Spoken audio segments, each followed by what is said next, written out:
It was past midnight when Jake's car headlights cut through the thick fog rolling over the deserted country road. He had been driving for hours, the hum of the engine and the rhythm of his tires on the pavement his only company. He glanced at his phone on the passenger seat, where the GPS map mocked him with a no-signal message. The back roads were an endless maze, but he was determined to get to his destination. As he rounded a bend, his headlights caught a figure standing on the side of the road. It was a young woman in a pale dress, her long dark hair damp and clinged to her face.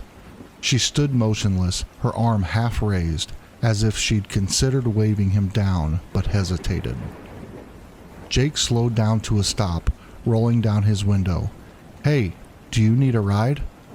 The woman nodded slowly, her voice barely audible over the crickets. "Yes, please. I'm trying to get home." She climbed into the back seat without another word, folding her hands neatly in her lap. Jake glanced at her through the rearview mirror. Her face was pale, almost translucent, with dark circles under her eyes. "Where are you headed?" Jake asked. She gave him an address a few miles away on a street he didn't recognize. As they drove, the woman spoke only once, her voice soft and distant. "Thank you. Not many people stop." Jake nodded but felt a chill creep up his spine. He tried to make small talk, asking where she was coming from, but she didn't answer. Instead, she stared out the window at the passing trees, her reflection in the glass strangely distorted. The GPS finally reconnected, and Jake input the address. It guided him to an old, weathered house on the edge of town. The porch light flickered weakly, illuminating a sagging roof and peeling paint. "We're here," Jake said, turning to look at her, but the back seat was empty. His heart raced as he stared at the seat where she had been sitting just moments ago. The fabric wasn't even indented, as if no one had been there at all. Gathering his courage, Jake stepped out of the car and approached the house. He knocked on the door, and after a moment, it creaked open to reveal an elderly woman. "Can I help you?" she asked, her voice tinged with curiosity and weariness. Jake hesitated. I gave a young woman a ride here. She said this was her home, but she disappeared." The woman's expression shifted to one of the most sorrowful, understanding.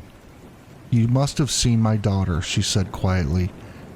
"She passed away 10 years ago, hit by a car while walking home late at night. People say she still tries to come home, especially on foggy nights like this." Jake felt his legs go weak. I saw her. She was in my car." The woman nodded sadly. "You're not the first. Thank you for bringing her this far." Jake stumbled back to his car, his mind racing. As he drove away, he couldn't shake the feeling that the fog seemed thicker now, as if the road itself was reluctant to let him leave. From that night on, he never drove alone at night again. But sometimes, when he glanced in his rearview mirror, he swore he could see her reflection staring back at him, her dark eyes full of quiet longing.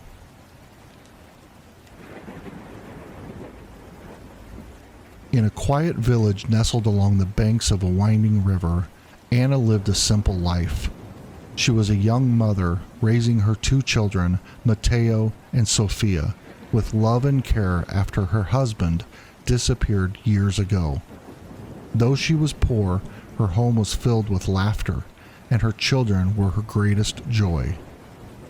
One summer evening, as the sun dipped below the horizon, painting the sky in fiery hues, Anna took her children to the river to cool off.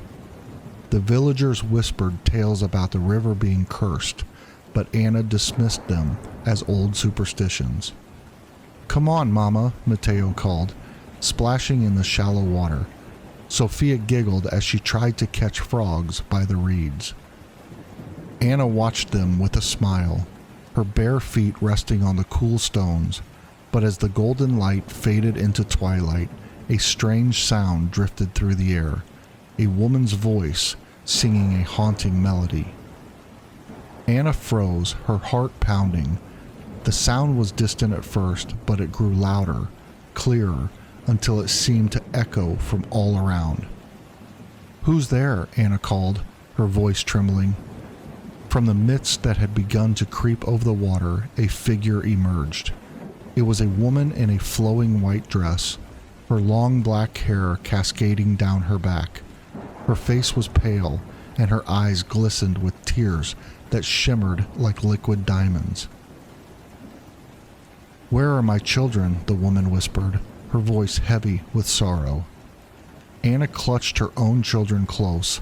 "Stay away," she shouted, but the figure drifted closer, her movements unnatural, as though her feet barely touched the ground. The woman's sobs grew louder, piercing the silence of the night. "They were mine," she wailed, her voice filled with agony. "They were everything to me." Anna began to back away, her children clinging to her skirt, but in an instant the woman was upon them, her ghostly hands reaching for Matteo and Sophia. "No!" Anna screamed, pushing her children behind her. She grabbed a stick from the ground and swung it wildly, but it passed through the woman as though she were made of smoke. "You don't understand," the woman whispered, her tears falling like rain. "I lost them. I lost everything. Now you will feel my pain." With a wave of her hand, the woman unleashed a chilling wind that swept Anna and her children into the river. The current was suddenly strong, pulling them under. Anna fought desperately, clutching Sophia's small hand, but she lost her grip on Matteo. When Anna finally dragged herself and Sophia onto the riverbank, she looked around frantically. Matteo was gone. "Matteo!" she cried, her voice echoing into the night. But the only response was the sound of the river rushing past and the faint, haunting sobs of the woman. The villagers found Anna the next morning, her face pale and her eyes red from crying. Matteo's body was never recovered. From that day forward, Anna was never the same. She would sit by the river every night, calling out for her lost son. The villagers began to whisper that Anna had become cursed, her grief echoing the legend of La Llorona, the weeping woman.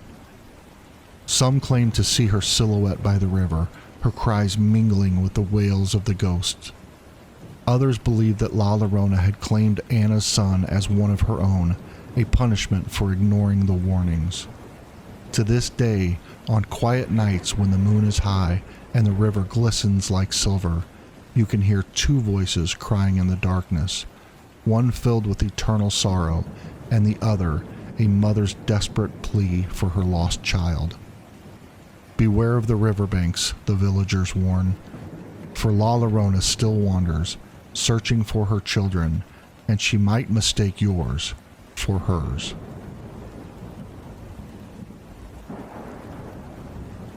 The Stanley Hotel stood regal and imposing against the backdrop of the Colorado Rockies, its white facade gleaming in the afternoon sun. Emily had always been a skeptic, so when her friends dared her to spend a night in the infamous room 217, she accepted without hesitation. "It's just an old hotel," she said with a shrug as they checked her in. "Ghosts aren't real." The staff exchanged knowing glances, but said nothing as they handed her the key. As Emily stepped into room 217, she found it charmingly old-fashioned, with ornate furnishings and a large four-post bed. A faint floral scent lingered in the air. She set her suitcase down and took a deep breath. "See?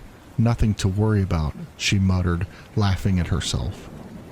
She spent the evening exploring the hotel, marveling at its vintage architecture and reading plaques about its history. She learned about Elizabeth Wilson, the head housekeeper who had survived an explosion in room 217 during a storm in 1911. Despite being badly injured, she returned to work at the hotel and was beloved by staff and guests. Some say she never truly left. By the time Emily returned to her room, it was late.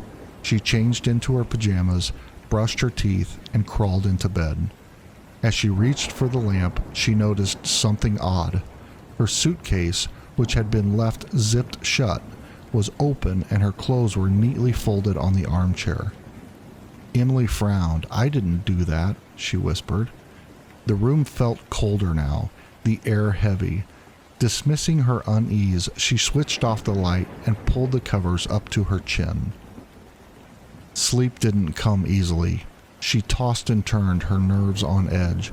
Just as she began to drift off, a soft noise pulled her back. It was faint at first, like the rustling of fabric. Emily sat up, her heart pounding. "Hello?" she called into the darkness. The rustling stopped.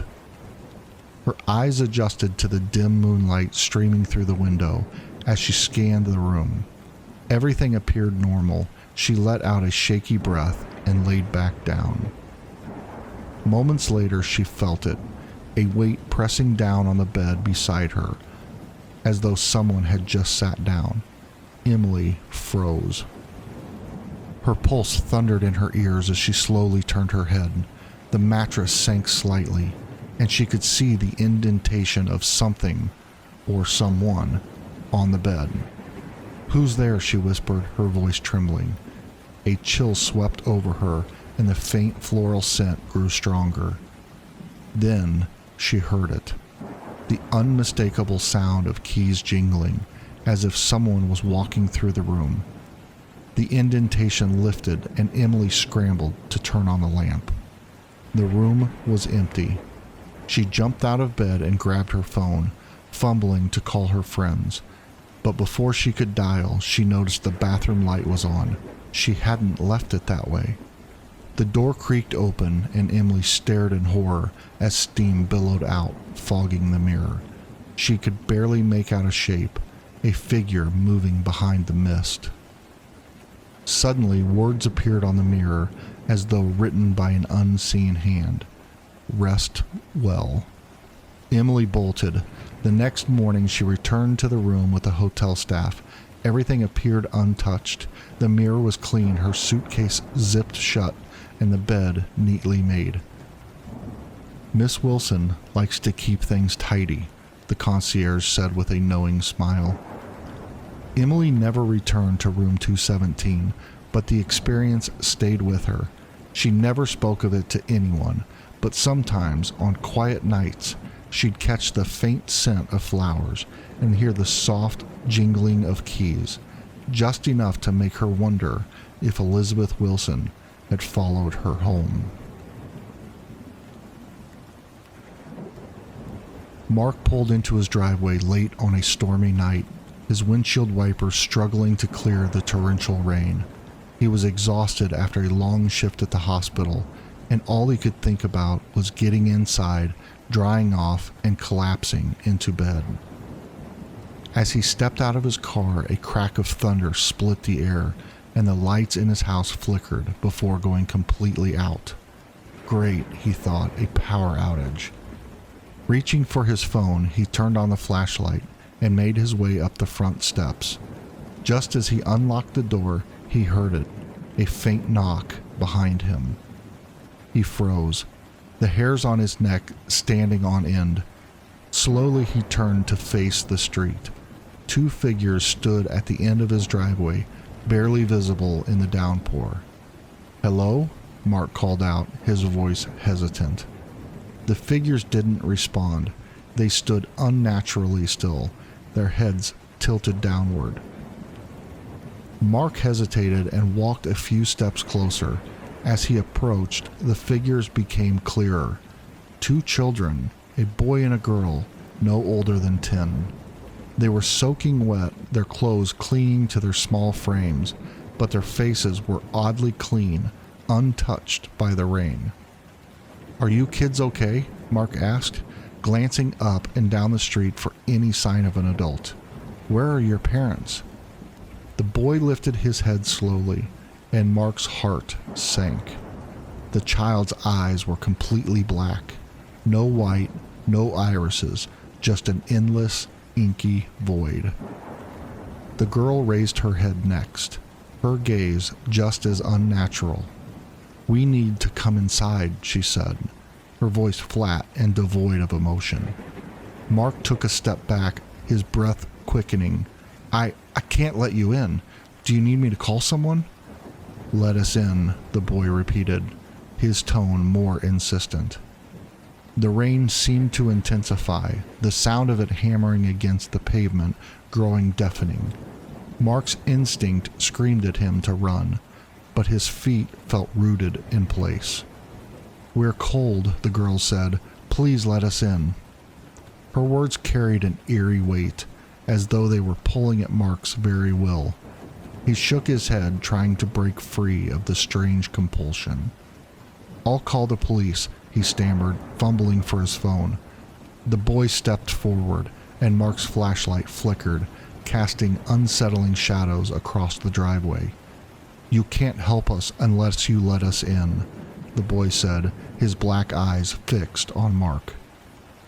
Mark turned and bolted for his house, slamming the door shut behind him. He locked it and leaned against the wood, his chest heaving. Outside, the knocking began again, soft at first, then louder, more insistent. "Let us in," the children's voices called in unison. Mark grabbed a kitchen knife and his phone, dialing 911 with trembling fingers. The operator's calm voice answered, but before he could explain, the line crackled with static. "Mark," a voice whispered through the phone. It wasn't the operator. It was the girl. The phone went dead and the knocking stopped. Mark stood frozen, the silence pressing down on him like a weight. Then came a new sound, a scraping against the window in his living room. Slowly he turned to see the children's faces pressed against the glass, their empty eyes staring straight at him. Mark's vision blurred, his knees buckling as a wave of dizziness washed over him. The last thing he heard before everything went black was their soft, chilling whisper, "You should have let us in." When Mark woke the next morning, the storm had passed. The house was eerily quiet, the power restored, and there were no sign of the children. But on his front porch, 2 muddy footprints remained, along with a single handprint smudged on the window, small, ghostly, and blackened at the edges, as though it was burned into the glass. From that day on, Mark never answered a knock at his door after dark. He knew better than to risk it, for somewhere out there the black-eyed children were still waiting, looking for their next victim.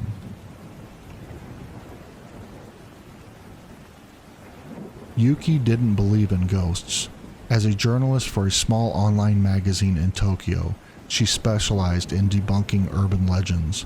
When her editor assigned her to a piece on the crying baby in the abandoned hospital of Oramori Prefecture, she was eager to investigate.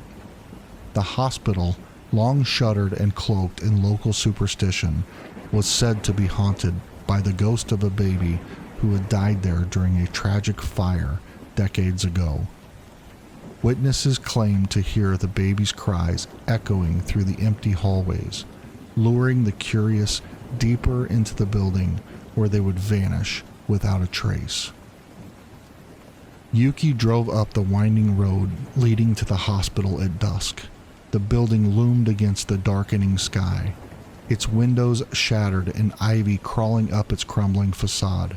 She parked her car and stepped out, gripping her flashlight tightly. This is just another spooky story, she told herself as she crossed the threshold. Inside, the air was damp and musty, carrying the scent of decay. Graffiti marked the peeling walls, and shards of glass crunched underfoot. She activated her recorder and began narrating. "The abandoned Oramori hospital," she said, her voice steady despite the eerie silence. "Locals claim to hear the cries of a baby echoing through the halls at night. Tonight, I'm here to separate fact from fiction." Her footsteps echoed as she explored the first floor. Rusted gurneys and overturned chairs cluttered the hallways, but there was no sign of anything unusual. As she climbed the stairs to the second floor, she heard it, a faint, high-pitched cry, distant but unmistakable. Yuki froze. Her pulse quickened. "That's not possible," she whispered, aiming her flashlight down the hallway. "It's just an animal." The crying grew louder, more insistent. It seemed to echo from everywhere at once, pulling her forward. Yuki gripped her recorder and followed the sound, her breaths shallow. She stopped in front of a door labeled maternity ward. The cries were louder now, almost deafening. Taking a deep breath, she pushed the door open. The room was empty, save for a few broken cribs and a single rocking chair that moved ever so slightly, as if touched by an invisible hand. "Hello?" she called, her voice trembling. The crying stopped. The silence was more unnerving than the sound had been. Yuki scanned the room with her flashlight, her heart pounding. That's when she saw it. A small bundle lying in one of the cribs, wrapped in a tattered blanket. Her breath hitched. No way. She approached slowly, her footsteps hesitant. The bundle moved. A tiny hand emerged from the blanket, pale and fragile, but something was wrong. The hand was too long, the fingers unnaturally thin. Yuki gasped and stumbled back as the bundle rolled over. The baby turned to face her, revealing a face that was impossibly warped. Its eyes hollow pits, its mouth too wide, filled with jagged, needle-like teeth. It let out a piercing wail that echoed through the room, shaking the walls. Yuki turned and ran, her flashlight swinging wildly. She could hear the creature crawling after her, its cries transforming into guttural, inhuman screams. She burst out of the hospital and into the night, tripping over roots as she raced to her car. Jumping inside, she locked the doors and started the engine, her hands trembling.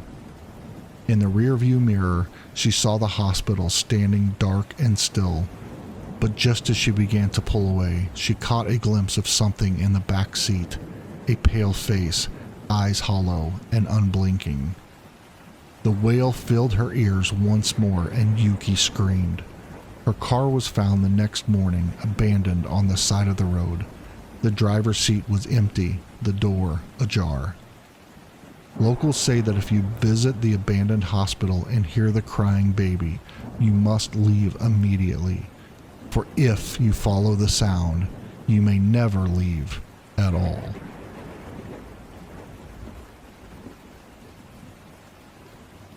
In the small town of Adams, Tennessee, the legend of the Bell Witch was more folklore than fact to most. To tourists, the Bell Witch Cave and the Old Bell Farm were spooky attractions, perfect for a day trip. But to Clara, a graduate student in paranormal studies, it was the perfect place for her thesis on modern hauntings. She wasn't a thrill seeker, nor was she particularly superstitious. Clara prided herself on her scientific approach to the unexplained.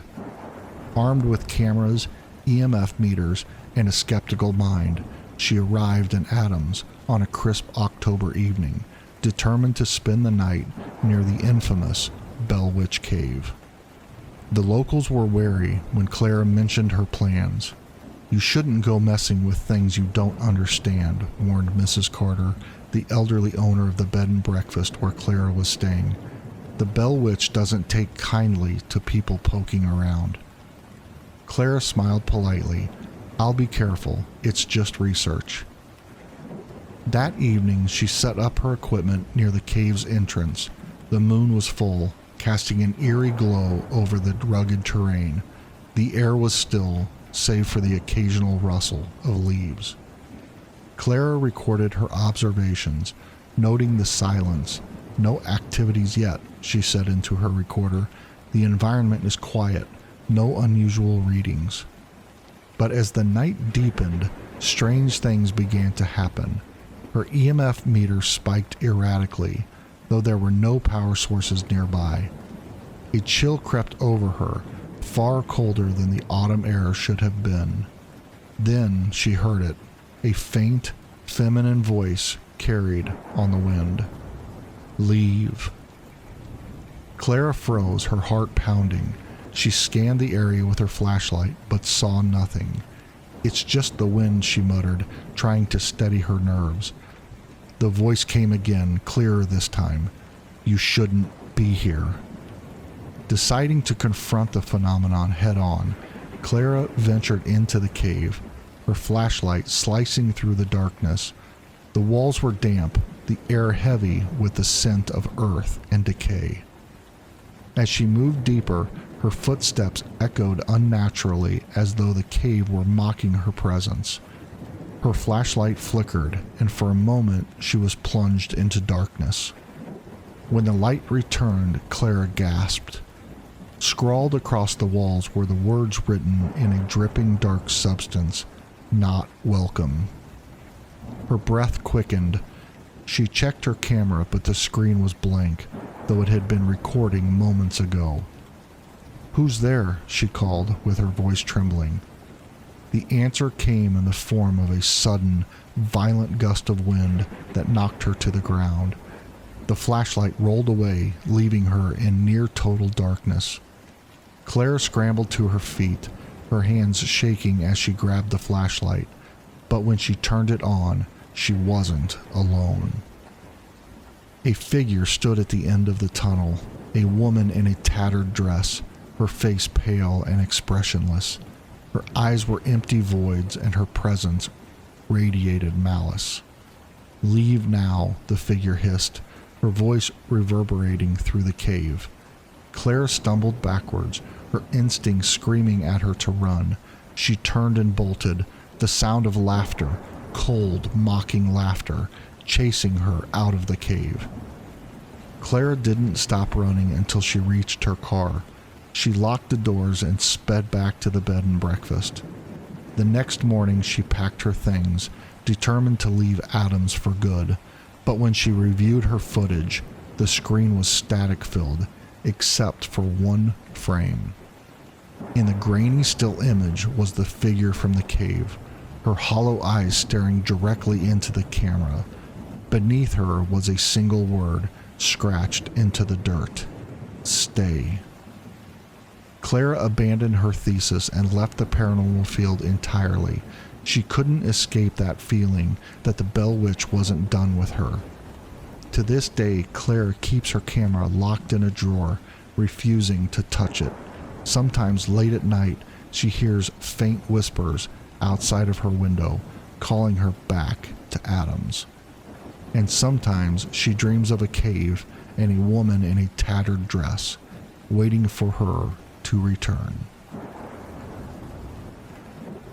Thank you so much for watching. If you enjoyed this content, please subscribe, leave a like, and turn on notifications so you don't miss upcoming videos.